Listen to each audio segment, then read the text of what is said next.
Mechs explode onto the scene with the latest rotation in Arena. In the next 2 months, we will have cards from the following sets alongside Rise of Shadows: the Basic and Classic sets, Goblins vs. Gnomes, the Grand Tournament, One Night in Karazhan, and the Boomsday Project.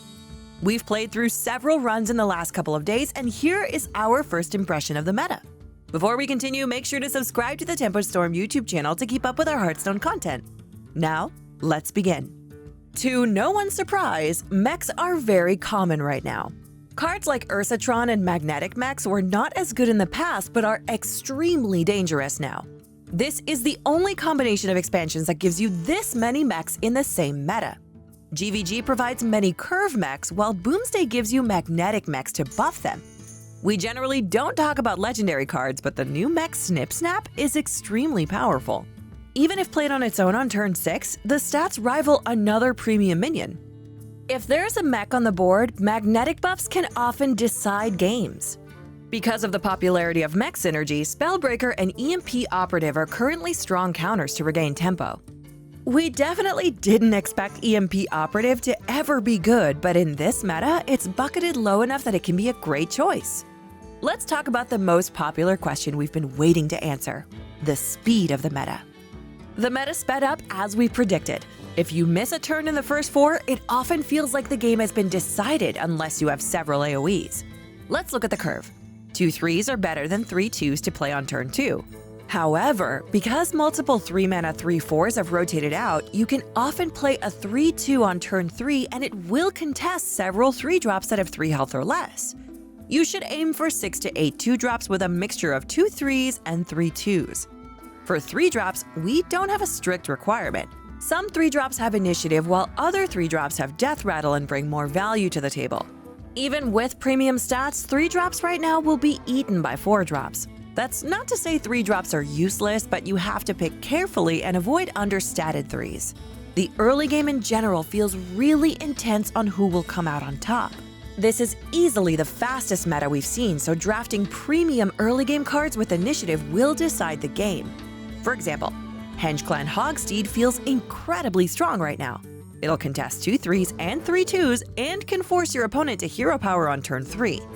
Any small tempo advantage you can squeeze out in the first 4 turns will be very important. Direwolf Alpha and Knife Juggler are 2 other cards that feel amazing right now because of this. With a fast meta, we have a tale of 2 opposing forces: the classes that excel at aggression and the class that excels at playing control. Paladin and Druid are easily the best aggressive classes right now. We're not sure if the micro adjustment from the past meta still lingers, but Paladin is receiving a lot of quality cards to help them play aggressively. Muster for Battle, like we predicted, had driven Paladin to be consistently strong in the early game. Good 3-drops are rarer, and Paladin has quite possibly the best turn 3 tempo play in the game. Paladin also has Shielded Minibot, Coghammer, Seal of Champions, and Glowtron to seal the early game. The class will often have explosive openers that only a few cards can deal with. Rogue has Fan of Knives, Shaman has Maelstrom Portal, Warlock has Hellfire and Dread Infernal, Druid has Swipe, and Mage has Shooting Star. These cards are a must-pick to thwart Paladin's early game aggression. Let's take a look at Druid, the other aggressive class. Druid feels really consistent with aggressive token strategies. Acorn Bearer, Power of the Wild, Living Roots, Darnassus Aspirant, Enchanted Raven, and Savage Roar pave the way for the token archetype. The only caveat we've identified is at high winds, the aggressive Paladin is often a bit more consistent than Druid. Our arena expert Tachii played both Druid and Paladin at high winds, and the results were fairly consistent. The Druid deck lost to Paladin. Swipe is also an interesting card to talk about right now. Aggressive Druid decks tend to pass on Swipe in favor of Power of the Wild, but Swipe is extremely good at countering Paladin's Muster for Battle. We believe one Swipe is a must for every Druid deck just to have something to counter Paladin's extremely consistent early game. The opposing force to aggression is Control. Right now, Mage is the only control class that feels incredibly powerful and consistent. Firelance Portal and Flamestrike are top bucket cards, but they seem to be offered a ton. We've had some ridiculous games at low winds where the opponent played a total of 4 Firelance Portals and 2 Flamestrikes. Added to these cards, Messenger Raven, Shooting Star, and Conjurer's Calling will generate more value than opposing classes can. The meta seems to lack card draw, and Mage still has Arcane Intellect and Babbling Book to refuel.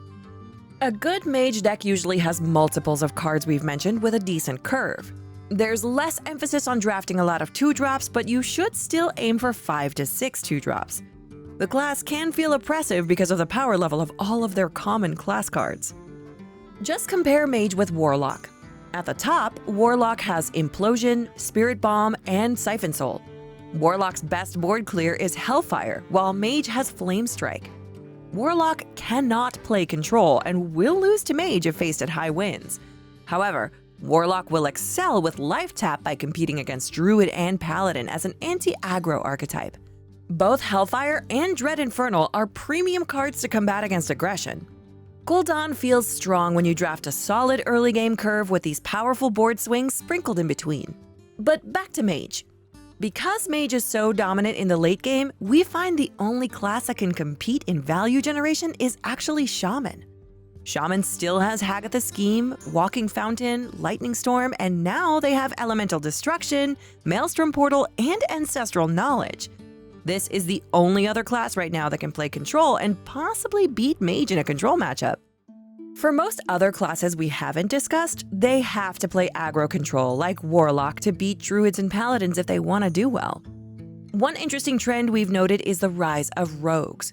In such an aggressive meta, the Rogue's hero power and early game tempo tools shine.